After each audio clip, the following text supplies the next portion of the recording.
It's time for Did You Watch It? How does this show work? We watch what we like, we talk about what we watch, and maybe you'll like what you hear. I'm Liz. And I'm Neil. Last night we watched episode 2 of The Amazing Race, season 25. The show aired on Friday, October 3rd, 2014. Here's what we thought about it.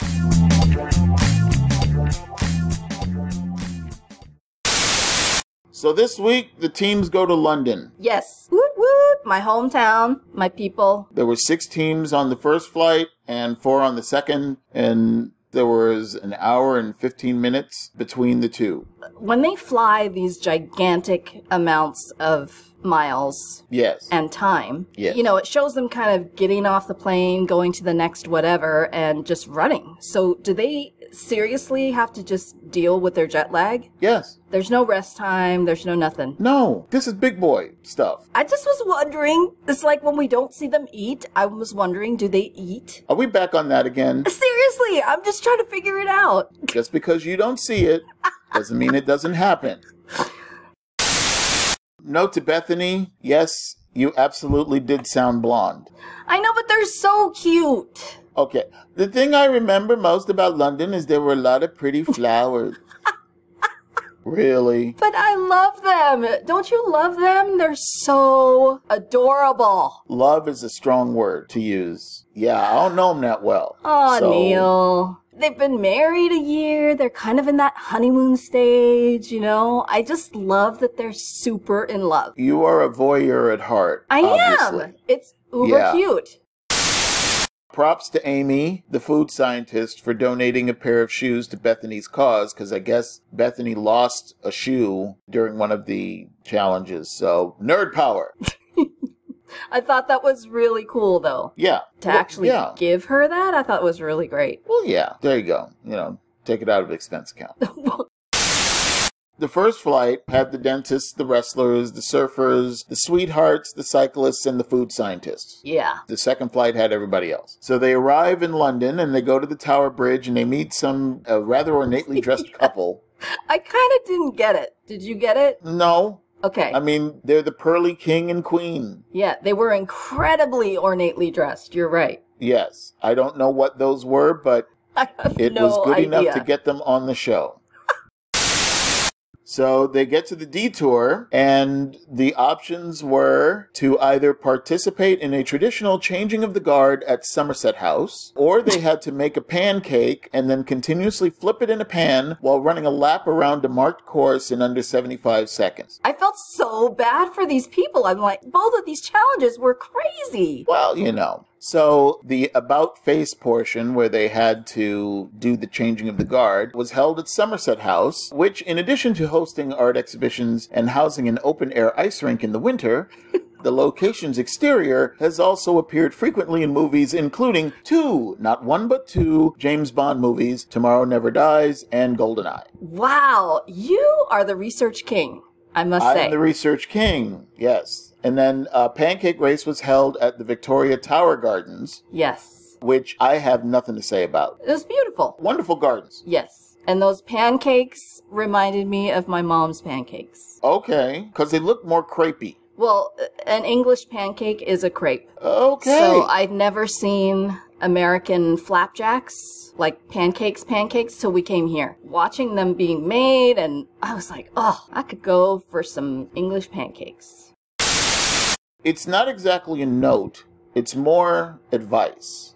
Okay. Yeah, that I want to share with Shelley and Nisi. Oh, I have so much to say about them this episode. I know that they were both in the military. Yes. And I know why they chose to do the about face. Yes. Okay, but the secret is, don't tell the dude who's judging you that you were in the military, because then they're going to be that much harder on you. Well, I just don't understand how this went wrong. Because they were really coordinated at it, and they, you know, seemed to pick up on it well, but he was super critical of them. Exactly. Note to Shelley, the moment that you are motivated to utter the words, "We got this," you don't. You're going to fall flat on your face. Yeah, it's not going to go well. And note to Nisi, it may have felt like you've been waiting 14 years, but really it's only been 13. Okay? But I get it, though. It's been a long time. You should be a fact checker. Yeah. If you're looking for a new career, that could be it, my friend. Yeah, exactly. I can do that.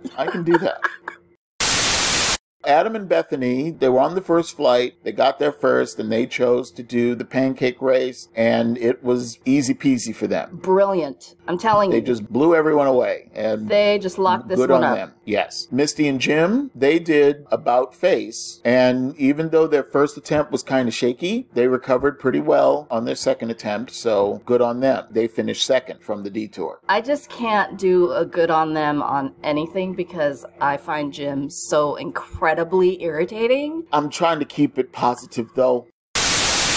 After Kim and Allie came in third when they finished about face, Kim apparently has a thing for men in uniform. She's not alone. Oh, I know. You've already declared. Yes. Oh, that's right. You remember that. Of course I remember that. You remember everything. Oh my gosh. Yeah, she planted one on him, which is a huge no-no. Those guys are so stoic and so serious.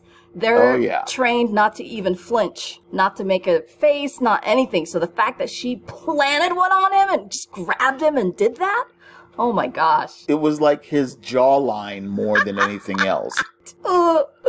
Yeah, right on the chin. Keith and Whitney had a little bit of difficulty with the whole thing. I'm just saying, I know that it's a competition, and I know that the goal is to, win, beat the other guy. But damn it, run your race, okay? I know. The time that you're wasting watching another team come up short on their flips should be the time that you spend getting your griddle in order. Right? But not only that, they were super critical of each other. Yeah. You're too slow. Oh, whatever. I thought, way to build each other up and support each other. Yeah. I mean, if you're already bagging on each other week 2, week 1. Exactly. And note to Isabel, don't wish ill on your fellow competitors because as we've seen, karma is a biatch. Yeah. You can't be up there saying out loud, drop your pancake, and not expect it to bite you in the ass later. Right. You can think it all you want, just don't say it. Just don't put it out there. And the thing too is, they're talking about how much they've studied the race and how great they are and how much training they've done. We did CrossFit in order to prepare. We took up yoga. I'm thinking, girl, you are going down. A lot of teams are having trouble, and I mean trouble with this detour. It was torture to watch. I felt really bad for Scott because he went through 2 or 3 pancakes before he got one that was acceptable. And Brother Man with the chef's hat said, okay, you go on to the next thing and do the race. 5 seconds into the first attempt at the race, he dropped the pancake. I know. And then he got another pancake. They get back in the race and they actually run the lap in time, but they get called for insufficient tossing. Yeah, you need to flip more. You need to flip. You can't just be running with the pan. Exactly. So here's Michael. Come on, man, flip it. And he said, I'm flipping it. And then he drops it. I felt bad for Brooke. I gave you specific instructions earlier, and you chose to ignore my worldly Yoda-like advice. That guy was brutal. He was on it. I swear I saw a tear fall from her eye. She was really having a hard time, and I don't blame her. Some guy yelling at you like that. Finally, they made it, and they got to move on to the next portion of the race. They had to make their way to Paddington Station and hop a train to Oxford. Yes. Once they got to Oxford, then they got to participate in a little task called drop back and punt. Okay, and I don't know what was worse, the first leg or this leg. This was bad. They were all bad. The teams had to navigate a punt down a river. A punt is like a little boat. One team stands on the Cambridge end, which is the rear, and they navigate the little stick that propels them down the river. Yes. And the other team member stands at the Oxford end, which is at the front, and they hold the British flag, basically signaling other punts to get the hell out of the way. Yes, and kind of wave the flag with pride. Right. So they had to complete 1 lap around Magdalen College Island in order to receive their next clue. So, Adam and Bethany, of course, blew through this, no problem, because they're rock stars. It was awesome. Now, note to both Kim and Allie and Tim and TJ, if you use a paddle, it's kayaking. If you use an oar, it's rowing. Yes. This is punting. You need a stick. Get over it. I know, but I just felt so bad for them because they were trying so hard. Yeah, I know. Don't sit up and, why can't we use a paddle? I know. Shouldn't we be using oars? And it's like, then it wouldn't be punting. When TJ dropped the flag. Oh, yeah. TJ, your only job is to stand and hold the flag. And to hold the flag, and you drop it? Sorry. Oh my gosh, I was cracking up. I got one of my little doses of personal pleasure when Misty and Jim had totally screwed it up. Oh, you and me both. Because he was punting from the front. Right? I mean, my thought was, is it mean to say that I was glad that they messed up? But I was really glad they messed up. Well, okay. I mean, you can be glad they messed up, but it really didn't change things that much because they ended up coming in second anyway. I know. The other teams were really, really bad at this. Well, so who could have been good? This was just... Right. Ugh. I love what Shelley and Nisi had to say. Punting was something designed by the devil to punish the English.